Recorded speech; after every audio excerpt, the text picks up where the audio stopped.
안녕하세요. 강원도 인제에 사는 50대 남자입니다. 몇 해를 지나면 60을 바라보지만 이번 해를 넘길 수 있을지 잘 모르겠습니다. 암 판정을 받은 지 벌써 10여 년이 지났으며 중간에 한번 완치 판정을 받은 적이 있었지만 최근에 다시 재발한 암 때문에 이런저런 생각이 많아지네요. 당장 내일이 어떻게 될지 모르는 삶을 산다는 건 암울할 수밖에 없는 삶입니다. 하지만 빛나는 마지막 순간을 살아가기도 하죠. 여러분, 부정적인 생각은 스트레스를 유발한다더군요. 요즘 자주 드는 생각이 있는데, 어차피 저에게 주어진 짧으면 짧은 시간을 어떻게 값지게 살까 하는 생각이죠. 예전에는 원망과 자격지심으로 똘똘 뭉친 속 좁은 사람이었습니다. 매사 부정적인 생각들로만 가득 찼죠. 하지만 그렇게 스스로를 꽉 막힌 사람처럼 살다 보니 암세포들은 마치 제 몸을 자기 집인 듯 걷잡을 수 없이 생겨나더군요. 그런 저를 바꿔준 건 하나뿐인 제 딸이었습니다. 힘들어하는 저를 보며 딸이 그러더군요. 누군가를 원망하고 탓하며 지내는 것보다 그동안 못 해봤던 것들을 해보고 함께 지내고 싶었던 사람들과 남은 시간들을 보내요. 라고요. 간절하게 말하던 딸의 모습이 아직도 잊혀지지가 않네요. 그래서 결심했습니다. 마지막 남은 인생을 멋지게 장식해 보려고요. 하고 싶은 거 다 하며 살아도 저에겐 짧기만 하겠지만 이번에 딸의 도움으로 용기를 내보려 합니다. 그 중에 하나가 제가 살아온 인생을 어딘가에 남기고 싶은 거였어요. 그 마음이 누구보다 간절하고 크기에 큰 용기를 내어 이렇게 유튜브에 사연을 올리게 됐습니다. 딸이 유튜브에 이런 곳이 있다는 걸 알려줘서 가끔 듣기만 했는데 들을 때마다 시간이 금방 지나가더군요. 나보다 더 기구한 사연을 가진 사람들이 있으면 위안이 됐고 힘든 환경에서도 잘 살고 있다는 사연을 들으면 위로가 되면서 용기를 받기도 했었죠. 모든 인생들이 얼마나 값지며 소중하지 않은 인생이 어디 있겠어요. 그래서 저도 인생사를 이렇게 담아보려 합니다. 누군가에게는 제가 받은 힘처럼 제 사연이 힘이 됐으면 좋겠네요. 그리고 부족하지만 너그럽게 들어주시면 감사하겠습니다. 사연은 20여 년 전으로 거슬러 내려가야겠네요. 30대 중반이었던 저는 평범한 회사원이었습니다. 사무직 일을 보며 하루하루를 의미 없이 지내던 날이기도 했죠. 문득 이렇게 살면 안 되겠다는 생각이 들었지만 달라지는 건 없었네요. 집에서는 하루빨리 장가를 가라며 성화였으며 삼형제 중에 막내로 집안의 골칫덩어리에 꼴통으로 통했습니다. 저희 부모님은 동네에서 꽤 알아주는 국밥집 장사를 하셨어요. 할아버지 때는 시장에서 천막을 펴놓고 장사를 하셨다고 하더군요. 2대째 내려온 국밥집을 할아버지가 돌아가시자 부모님이 물려받으셨으며 세월이 흘러 건물을 사고 어엿한 간판을 달아 가게를 새롭게 오픈했다고 해요. 저희 부모님은 할아버지 때처럼 자식들에게 국밥집을 물려주고 싶어 하셨습니다. 특히나 형들에게 국밥집을 물려주길 바라셨죠. 하지만 형들은 국밥에 국자도 꺼내기 싫어하는 사람들이었네요. 오죽하면 큰형은 결혼 후에 국밥을 입에 대지도 않았죠. 국밥 냄새가 싫다며 가게에도 잘 들러보지도 않는 사람이었습니다. 둘째 형은 자유로운 영혼이라고 해야 할까요? 성인이 돼서 이미 집에 연락을 하지 않은 지 3년이 넘어갈 때쯤이었죠. 그래도 부모님 생신이 돌아오는 달이면 늘 편지와 용돈을 붙여오곤 했었네요. 하지만 받는 이만 부모님으로 되어 있었지 보내는 이에는 형 이름 말고는 어떠한 것도 있지 않았었죠. 그나마 형이 살고 있는 곳이 서울이라는 건 편지 봉투를 통해 알고 있었습니다. 한 번은 아버지가 큰형을 불러 진지하게 국밥집을 물려받을 생각이 없냐고 물었던 적이 있어요.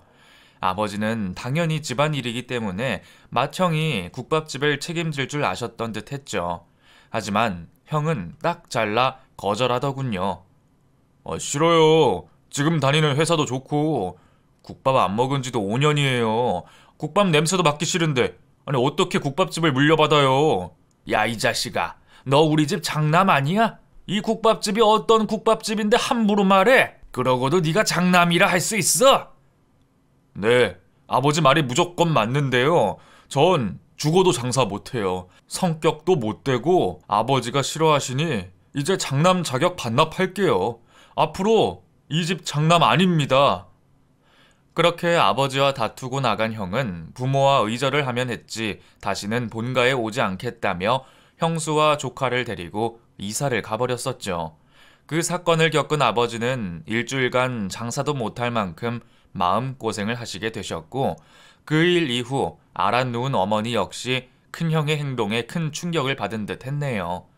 둘째 형은 연락 없이 자기 인생을 살겠다며 나갔는데 믿었던 큰형마저 저렇게 나오니 부모님 속은 말이 아니었을 겁니다. 그리고 그 화풀이는 모두 제가 겪어야만 했었죠. 주로 "넌 왜 아직도 장가를 안 가냐?" 이런 말로 시작해서 "앞으로 어떻게 살 거냐?"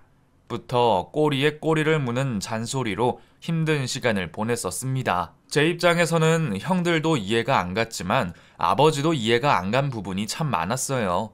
제가 세상에서 제일 맛있어하는 음식은 바로 저희 집 국밥입니다. 진한 국물과 잡냄새 없는 고기는 저희 국밥집을 따라올 가게가 없을 정도죠. 그런데 저에게는 단 한 번도 국밥집을 맡아서 해볼 거냐는 말을 하신 적이 없었네요. 제가 그렇게 국밥을 좋아하고 잘 먹는데 말이죠. 형들이 국밥집을 물려받지 않을 거란 건 고등학교 때부터 알고 있었던 사실이었기 때문에 당연히 국밥집의 대는 제가 이어야겠다는 생각을 은연중에 했던 것 같습니다. 그런데 어느 날 형들의 배신에 힘들어만 하시던 아버지가 하루는 저에게 술 한잔 하자며 먼저 다가오신 날이 있었죠. 그날 제 인생이 달라졌습니다. "회사 일은 할만해?" "늘 똑같죠 뭐. 못하면 상사한테 깨지고 잘하면 상사 잘 둔 덕분이고." "너도 국밥이 그렇게 싫으냐?" "아니요. 아버지, 저 세상에서 제일 맛있는 게 우리 집 국밥이에요." "그런데 왜 한 번도 저한테는 국밥집 물려받을 생각이 있냐고 안 물어보세요?" 제 말에 아버지는 들고 있던 술잔을 떨어뜨리셨습니다. 그동안 제가 생각 없이 사는 놈인 줄 알았다고 하시면서 나이도 어리고 당연히 국밥집을 물려받기 싫어할 거라고만 생각하셨다더군요. 전혀 아니라고 말하며 그동안 국밥집에 대한 애정을 아버지께 말씀드린 후 회사 일을 때려치고 아버지 밑에서 요리를 배우겠다고 했습니다. 그렇게 국밥집 장사는 삼형제 중 막내인 제가 물려받게 됐죠.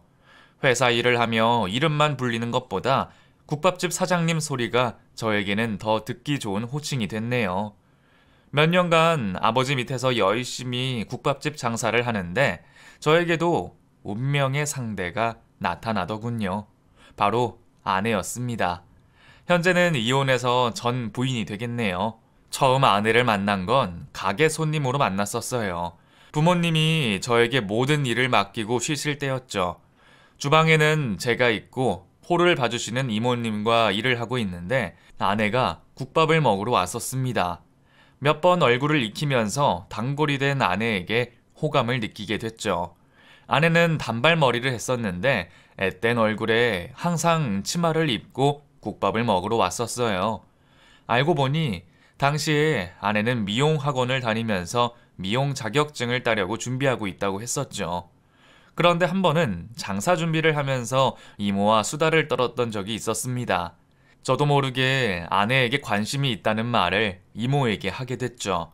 그 후로 이모는 자기만 믿으라며 아내와 잘 되도록 엮어주려는 게 보였습니다.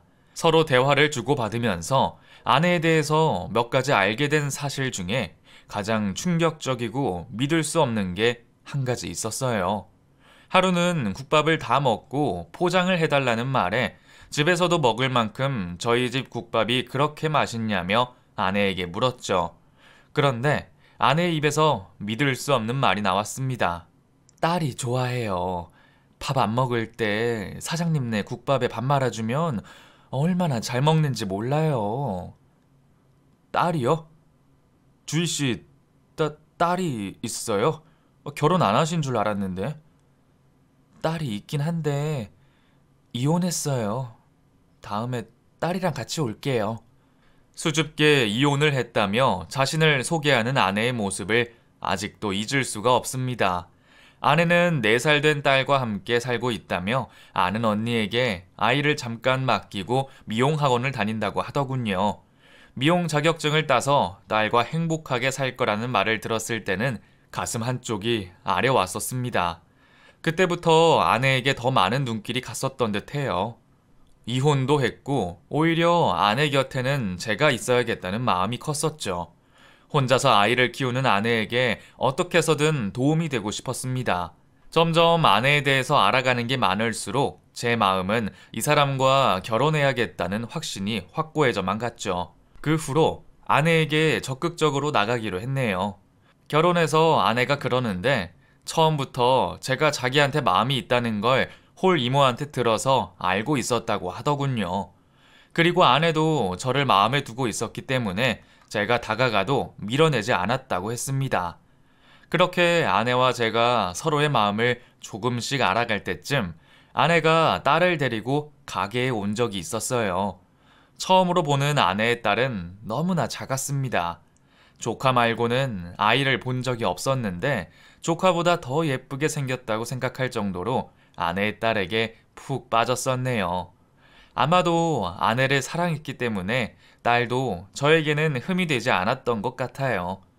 그 후로 저와 아내는 숨기는 것 없이 모든 걸 공유하게 됐으며 결혼을 결심하게 됐네요. 그렇게 마음을 정한 뒤 함께 넘어야 할 산은 수없이 많았습니다. 먼저 형을 설득해야 했고 그 다음은 부모님을 설득해야 하는 관문이 남았었죠. 국밥집을 맡아서 하는 동안 처음으로 가게를 아버지에게 맡기고 아내와 함께 큰형을 만나러 갔었습니다. 당연히 아버지에게는 비밀이었죠. 가장 친한 친구의 아버지가 돌아가셔서 장례식장에 다녀오겠다고 하며 큰형을 만났었네요. 형은 제 사정을 듣고는 한숨만 내쉴 뿐이었습니다. 저에게 처음 했던 말이 아직도 생각이 나네요. 야, 엄마, 네가 내 생명의 은인인데 아버지 국밥집 물려받는다고 해서 얼마나 좋아했는지 알아? 말은 그렇게 모질게 하고 아버지한테 나왔지만 마음 한구석에는 죄책감으로 엄청 힘들었거든. 아니 그런데 국밥집이나 대를 이을 것이지 이혼녀랑 결혼을 하겠다고? 아니 그것도 애 딸린 이혼녀? 그렇게 말하지 마. 주희씨 알고 보면 정말 괜찮은 사람이야. 그리고 난 우리 조카가 세상에서 제일 예쁜 줄 알았거든? 그런데 아니었어. 수정이 보면 형도 마음이 녹을 거야. 야, 장난하냐? 벌써부터 아빠 노릇하는 거 봐. 그쪽 집에서는 뭐래? 설마 양심 없게 결혼 허락한 건 아니지? 저번 주에 주희씨 집에 인사드리고 왔어. 나보고 1등 신랑감이라고 하시던데? 요리 잘해, 자상해, 이 정도 인물이면 됐고 뭐 어엿한 국밥집 사장님이라는 소리에 장모님은 뭐 입이 귀에 걸리셨어. 나보고 박서방이라셔. 가족들이 당연히 반대할 줄 알았습니다. 하지만 그래도 가족이기 때문에 이해도 해줄 거라고 생각했었죠. 그렇지만 이해는커녕 큰형은 저에게 자기보다 더 불효를 저지른다고 절대 결혼 허락을 해줄 수 없다고 하더군요. 형에게 아내를 소개시켜주고 허락을 받으면 부모님께 인사를 드리려고 했는데 솔직히 큰형이 이렇게까지 반대를 할 줄은 몰랐었네요. 결국 정면 돌파를 하기로 했습니다. 큰형에게는 결혼식 때 보자며 헤어졌었고 다음날 가게에서 오픈 준비를 하는 부모님 앞에 주희 씨를 소개했었죠. 사실을 말하지 않은 채 우선 주희 씨를 결혼할 여자라며 함께 식사를 한 적이 있었네요. 첫인상이 좋았는지 부모님은 주희 씨를 보자마자 두 손을 맞잡으시며 얼마나 기뻐하셨는지 모릅니다. 세상에, 우리 석호가 드디어 장가를 가네. 나는 40이 넘어도 못 가면 어쩌나 했는데. 엄마, 주희 씨가 내 구세주라니까. 주희 씨랑 결혼하면 같이 국밥집 하면서 열심히 살게. 그러니까 결혼 허락해줘요. 말이라고. 당장 날 잡아야지. 그런데 엄마, 우리가 결혼을 하는데 식구가 한 명이 더 있어. 그게 무슨 말이야? 주희 씨한테 4살 난 딸이 있는데 수정이라고. 얼마나 예쁜지 몰라. 말도 잘하고 4살인데 숫자도 100까지 세더라니까? 순간 아무 소리도 없이 조용한 정막만이 흘렀습니다. 아버지는 부엌에서 팔길이만한 주걱을 가져와 저를 때리는 신용을 보이셨으며 어머니는 그 자리에서 주저앉아 버리셨죠. 아버지는 도망다니는 저를 잡으면서 한 소리 하셨네요. 그럼 그렇지. 네가 뭐 하나 제대로 하는 게 있다 싶었어. 그냥 국밥이나 만들어서 팔 것이지. 결혼은 왜 하겠다고 난리야? 아버지, 결혼하라고 하실 때는 언제고 그런 서운한 말을 하세요. 그리고 방금 엄마가 무조건 결혼하라고 했잖아요. 지금 이 상황에 결혼이 말이 돼? 이혼녀의 애까지 있다는데 네가 뭐가 부족해서 그런 곳으로 장가를 가? 말이 안 될 게 뭐가 있나요? 설령 말이 안 되면 되게 해야죠. 저는 아버지에게 주희 씨와 결혼을 안 시켜주면 3대째 하고 있는 국밥집을 더 이상 물려받지 않겠다는 선전포고를 했습니다. 당연히 어머니는 큰형이 이사를 했을 때처럼 앓으셨으며 아버지는 믿었던 자식이 배신을 한다며 화를 내셨네요. 하지만 자식 이기는 부모 없다는 말처럼 아버지는 결국 제 손을 들어주셨으며 어머니는 마지못해 결혼을 허락하셨네요. 그렇게 국밥집도 지키고 아내와 수정이도 지킬 수 있었습니다. 결혼식 날은 인생에서 가장 기억에 남는 순간 중에 하나였네요. 그 중에서도 큰형네 가족들이 결혼을 축하해주러 오면서 아버지와 화해하게 된 날이기도 했죠. 역시 집에 새 가족이 오니까 좋은 일이 생긴 것 봐. 형은 내 덕에 아버지랑 화해한 줄 알아. 잘 살아라. 못 살기만 해봐 아주. 모든 게 순조로운 출발 같아 보였습니다. 아내는 다니던 미용 학원을 그만두고 저와 국밥 장사를 하기 시작했죠. 고맙게도 수정이는 저를 아빠라고 불러주며 잘 따라줬습니다.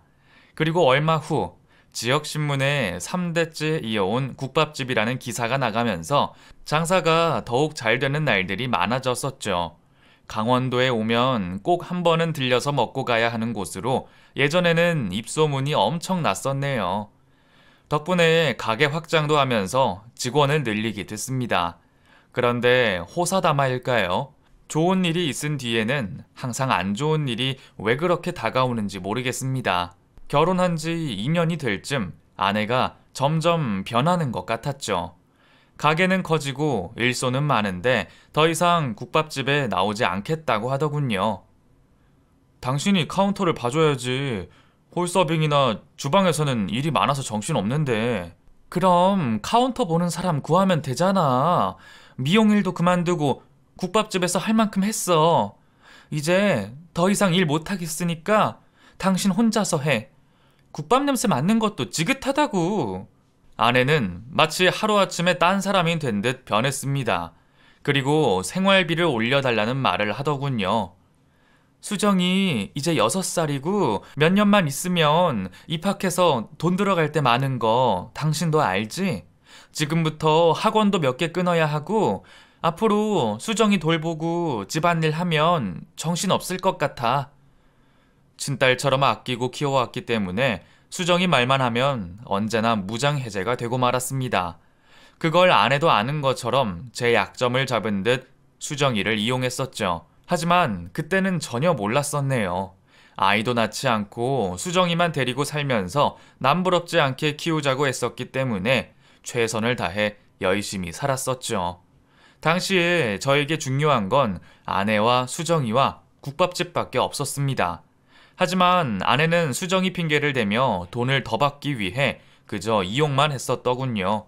아내의 요구대로 생활비를 늘리며 열심히 국밥을 팔았지만 언제나 마이너스가 되는 것 같았어요. 마치 깨진 항아리에 힘들게 물을 계속 붓는 것 같았죠.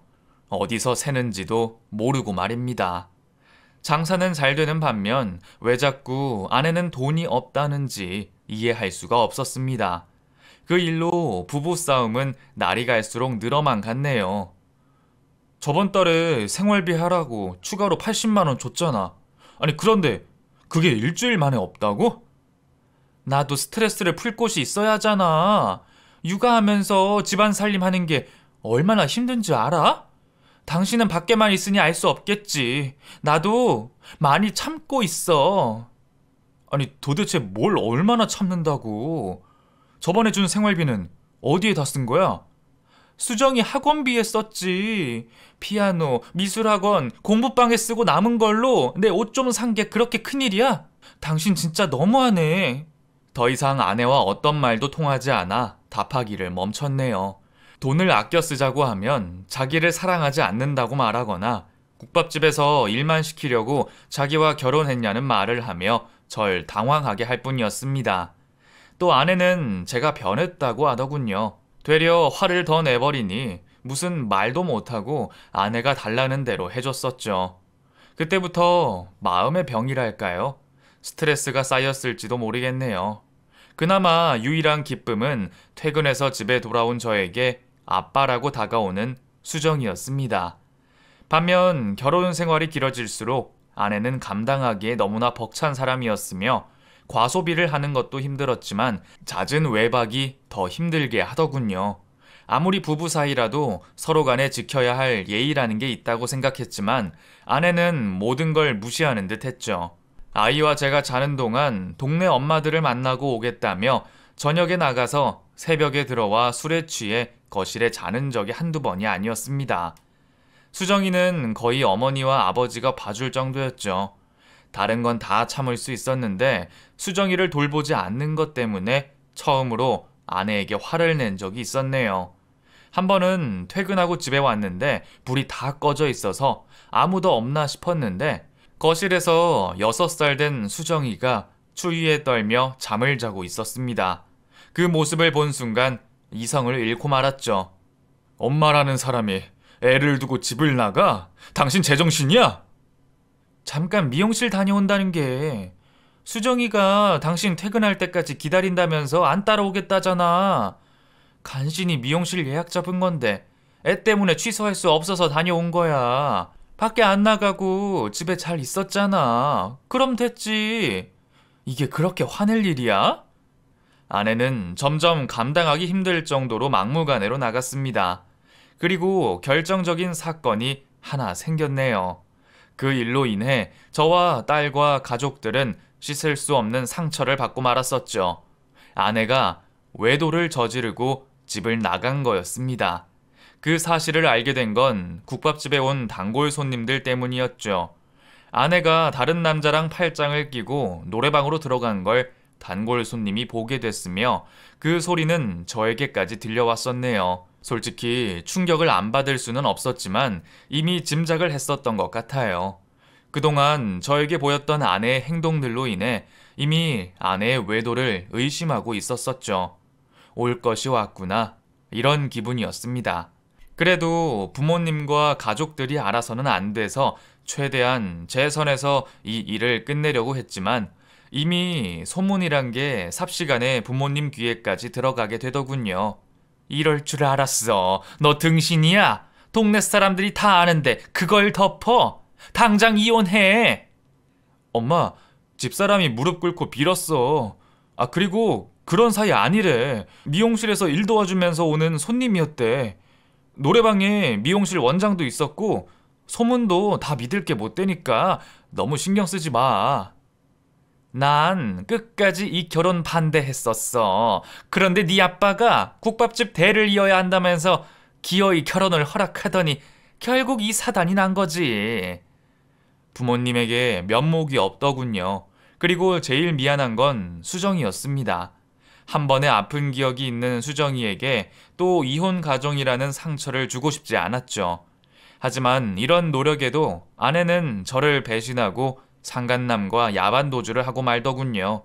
그 충격으로 한동안 장사를 할 수 없었죠. 살아있는 것도 힘들었지만 밥을 먹는 것조차 사치인 것만 같았습니다. 부모님은 당장 수정이를 고아원에 보내라면서 보고 싶지 않다고 하시면서 저를 더 힘들게 했죠. 그때 기분은 낭떠러지로 누군가가 자꾸 저를 미는 기분이었습니다. 아내의 외도와 집을 나가는 것으로 인해 한순간에 많은 게 바뀌었어요. 국밥집은 예전에 비해 손님들이 끊겼고 부모님은 저와 전 부인을 원망하면서 친손녀도 아닌 수정이를 봐줘야 하는 상황이 왔었습니다. 큰형도 이 사실을 알고 한달음에 달려오더군요. 이게 무슨 꼴이야? 진짜 그 여자 집 나갔어? 응. 자기 딸을 버리고 어떻게 남자 때문에 집을 나가? 아, 미친 거 아니야? 나도 지금 내 정신이 말이 아니라서. 형 부모님 보러 온 거면 보고 가. 가게 문 열 준비해야 돼. 아니 앞으로 어떻게 할 건데? 그 여자 딸 말이야. 아니 부모님은 고아원에 보내자고 했다며. 그 이야기는 다 끝났어. 수정이 내 호적에 올려있고 엄연히 내 딸이야. 더 이상 이 문제로 시끄럽게 하고 싶지 않아. 수정이를 받아들이는 데 있어서 가족들에게 미안했지만 도저히 나 몰라라 할 수 없겠더군요. 가족들의 반대에도 불구하고 완강하게 나가야 했습니다. 안 그러면 한순간에 수정이는 고아원에 보내져야 했었죠. 한 번은 형이 이렇게까지 하는 이유가 뭐냐고 묻더군요. 나 형에게 답했죠. 하루를 살아도 내 선택은 변하지 않아. 한 번 딸은 영원한 딸이지. 라고 말이죠. 그리고 그 마음은 지금도 똑같습니다. 그 후 많은 시간들이 흘러 수정이가 고등학교에 들어갈 때쯤 처음으로 암 진단을 받았습니다. 건강검진으로 암세포가 있다는 걸 알게 된 후 어딘가에 원망할 대상을 찾아야 했네요. 세상도 싫었고 가족도 싫었던 순간이 있기도 했었죠. 입에서 욕은 늘었고 살아야 하는 이유도 찾지 못했습니다. 모든 원망은 절 배신한 전 부인에게 돌아갔으면 수정이에게도 화풀이를 했던 적이 있었네요. 전 부인의 가출과 감당 못할 스트레스로 매일 술에 의존해 살았기 때문에 몸이 이렇게 망가질 줄도 몰랐으며 모든 게 절망스러울 뿐이었습니다. 처음에는 병에 대해 가족에게 숨겼었죠. 그런데 수정이가 병원 처방전을 보게 됐고 그 사실을 울면서 터놓더군요. 그동안 이유도 없이 수정이에게 화를 냈던 게 드디어 밝혀진 순간이었습니다. 그때 아차 싶더군요. 어린 게 살면서 눈치를 많이 봐와서 제가 아픈 것도 다 자기 탓이라며 저에게 미안하다는데 마음이 좋지 않았네요. 아빠, 미안해. 아픈 거 다 나 때문이야. 내가 있어서 아빠가 아픈 것 같아. 네가 뭐가 미안해. 무능한 아빠가 미안하지. 우리 딸은 아무 죄도 없는데 아빠가 너무 옹졸해서 딸한테도 화내고 그동안 마음고생 많았지? 마음고생은 아빠가 더 많았지. 난 아빠가 아픈 것도 모르고. 나도 엄마처럼 아빠 옆에 없어야 하나 봐. 나 때문에 아픈 것 같아. 무슨 소리야. 절대 그런 거 아니야. 행여나 이상한 생각하지 마. 네 엄마는 원망한 적 있었지만 너는 누가 뭐래도 내 딸이야. 앞으로 아빠도 나쁜 생각 안 하고 우리 딸만 보고 살 거니까 우리 딸도 아빠 위해서 열심히 살아야 해. 알겠지? 당연하지. 공부도 잘하고 할머니 할아버지한테 진짜 잘할게. 아빠는 두말할 것도 없고. 암 진단을 받고 항암 치료를 했었습니다. 그 일로 인해 1년 동안 국밥집은 무기한 휴무를 가질 수밖에 없었죠. 그런데 기적 같은 일이 일어나더군요. 병원에 입원해 있는데 둘째 형이 어떻게 알았는지 찾아온 적이 있었네요. 오랜만에 본 얼굴이라 처음에는 알아보지 못했다가 둘째 형이 제 이름을 부르자 목소리를 듣고 알아차렸습니다. 형은 다짜고짜 제 손을 잡으며 눈물부터 보이더군요. 그간 어디서 무얼 했으며 어떻게 살아왔는지 밤새도록 이야기를 나눴던 기억이 나네요. 형은 서울에서 주유소를 운영한다고 했었습니다. 항상 집 소식은 전해 듣고 있었는데 제가 암투병을 하고 있다는 소식을 알게 되면서 주유소를 팔아야겠다는 결심을 했다더군요. 그리고 그 일로 인해 바로 오지 못했다며 미안하다고 했습니다. 이미 부모님을 만나고 난 후 절 보러 온 거라며 아버지에게 주걱으로 맞은 부위를 자랑스럽게 보여주기도 했었죠. 제가 암투병을 하는 동안 큰형과 둘째 형은 많은 이야기를 나눴다고 했습니다. 그리고 그 결과 아버지의 국밥집을 다시 열겠다고 하더군요. 형 식구들 곧 여기로 이사 올 거야. 나도 가족들 데리고 올 거고, 막내, 너는 완치만 해. 국밥집은 우리가 너 대신 맡아서 하고 있을 테니까 아까우면 하루빨리 나와서 다시 국밥집 가져가. 우린 욕심도 없으니까. 알겠어?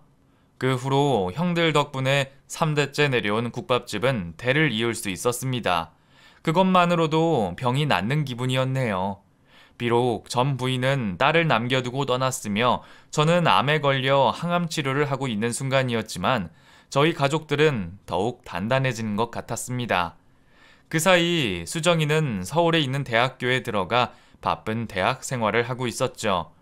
꾸준히 희망을 놓지 않고 치료와 식단을 병행하며 지내다 보니 수정이가 졸업을 할 때쯤 완치 판정을 받아 삼형제가 국밥집을 운영하게 되는 일까지 일어났습니다. 아버지는 완치 판정을 받은 날 눈물을 보이셨고 수정이와 함께 저희 가족은 가족 사진을 찍었었네요.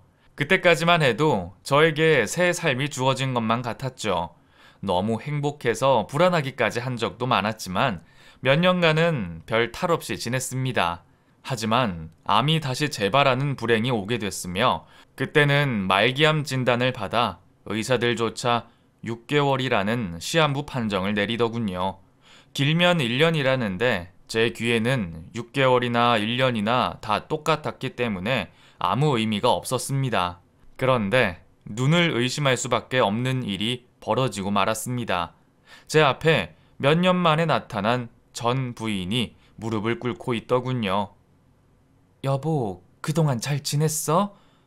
난 당신이 암에 걸린 것도 모르고 용서가 안 되겠지만 용서해줘라.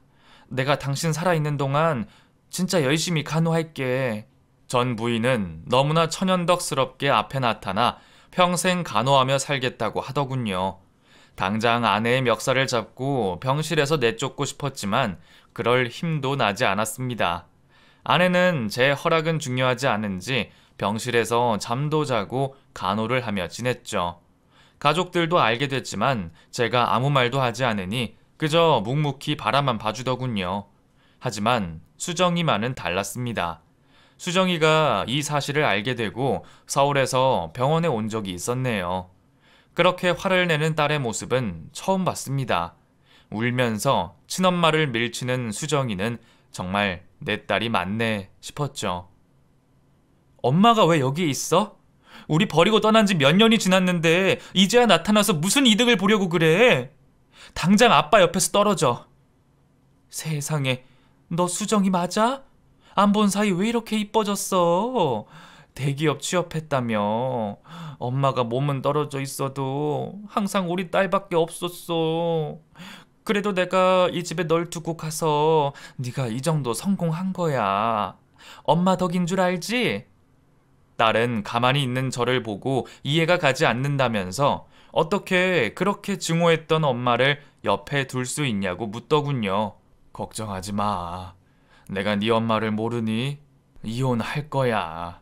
내가 죽을 병 걸리니까 내 앞에 나타나서 간호하는 꼴 좀 봐라. 내가 그 속마음을 모를 줄 알았어? 그런데 왜 이렇게 태평해? 난 내가 엄마 딸이라는 게 너무 싫은데 아빠는 엄마랑 한 공간에 있고 싶어? 조만간 큰아빠가 이혼 서류 가져올 거야. 그리고 네 엄마 너무 미워하지 마. 어쨌든 네 엄마야. 나 죽으면 우리 가족이 지금보다 더 널 아껴줄지도 모르겠고. 전 부인이 등장한 후로 매일매일이 살얼음판이었습니다. 제가 모은 재산을 전 부인에게 모두 줄 수 없었기 때문에 살아있는 동안 이혼 소송을 준비했으며 재산을 모두 딸에게 넘겨주기 위한 법적인 준비를 하고 있었죠. 아내에게 이혼 서류를 내밀자 울며 불며 제 앞에서 매달리더군요. 여보, 나한테 왜 그래? 과거에 실수 좀 했다고 이렇게 문전박대하는 거야? 그래도 10년이 넘게 서류로 부부였는데 우리 사이에 수정이도 있고. 우리 사이? 우리가 부부였니? 합의 이혼 안 해줄 거면 끝까지 가는 수밖에. 당신이 내 앞에 나타나길 얼마나 빌었는지 몰라. 내가 살아있는 동안 정리할 수 있게 해줘서 고맙네. 아내는 끝까지 울며 이혼만은 안 된다고 했지만 긴 소송으로 이어져 봤자 자신만 불리하다는 걸 알게 해주니 바로 이혼 서류에 사인을 해주더군요. 그런데 그때까지만 해도 아내와의 싸움에서 무조건 제가 이기는 싸움이었다고 생각했었습니다. 하지만 아내에게는 이혼 말고 또 다른 속내가 있었다는 걸 알게 됐죠. 이혼 서류가 법원에 들어간 후에도 아내는 매일같이 병원에 와서 제 간호를 맡았습니다. 그 모습을 보고 부모님은 억장이 무너지셨죠. 그러게 있을 때 잘하지. 이제 와서 무슨 부귀 영화를 누리려고 나타나서 우리 속을 긁어. 넌 어떻게 그때나 지금이나 변한 게 없니? 어머니, 그땐 철이 없었어요. 하지만 지금은 많이 달라졌어요. 제가 끝까지 석호씨 간호할 테니까 염려 마세요. 말이라도 못할까? 그렇게 난리를 치고 떠났으면 잘 살던가? 아니면 더 일찍 오던가? 에휴, 내가 무슨 막말을 하는지. 우리 석호가 착해서 그렇지 다른 남자였어 봐. 여기에 이렇게 앉아 있을 수도 없었어. 알겠니? 속상한 마음에 면회를 오실 때마다 한 소리 하고 가시는 어머니께 죄송스러웠습니다. 한창 부모님께 효도해 드릴 나이에 병실에만 누워 있으니 자식된 도리로서 면목이 없었네요. 그러던 와중에 병원을 뛰쳐나올 수밖에 없는 사건이 하나 생겼습니다. 여전히 아내는 무대포로 제 간호를 하고 있었으며 그날따라 유독 바빠 보이는 아내가 신경이 쓰이더군요. 간호를 하겠다는 사람은 매일 전화기를 손에 놓지 못하고 있었죠. 그날은 또 검사가 많아서 병실 자리를 비웠을 때 일어난 일인 듯 했습니다. 병실에는 저 말고 3명의 환자들이 있었는데 아내와는 수다를 떨며 잘 지내는 것 같아 보였죠. 그날 밤 모든 검사가 끝나고 유독 피곤한 날이었는데 아내가 통화를 하고 오겠다며 필요한 게 없냐고 묻더군요. 나갔다 올 건데 당신 뭐 필요한 거 없어? 없어. 여기 커튼이나 좀 닫아주고 나가. 한숨 자야겠어. 그래, 필요한 거 생기면 전화해. 아내가 나가고 30분쯤 지났을까요? 병실에 있는 환자들이 누군가의 흉을 보는 듯한 목소리에 잠을 깨고 말았었죠. 졸부라며? 아니 부모 잘 만나가지고 땅값이 갑자기 올라서 벼락부자가 됐대. 아니 그런 사람은 무슨 복을 타고 나서 앉아만 있는데도 부자가 되는지 몰라.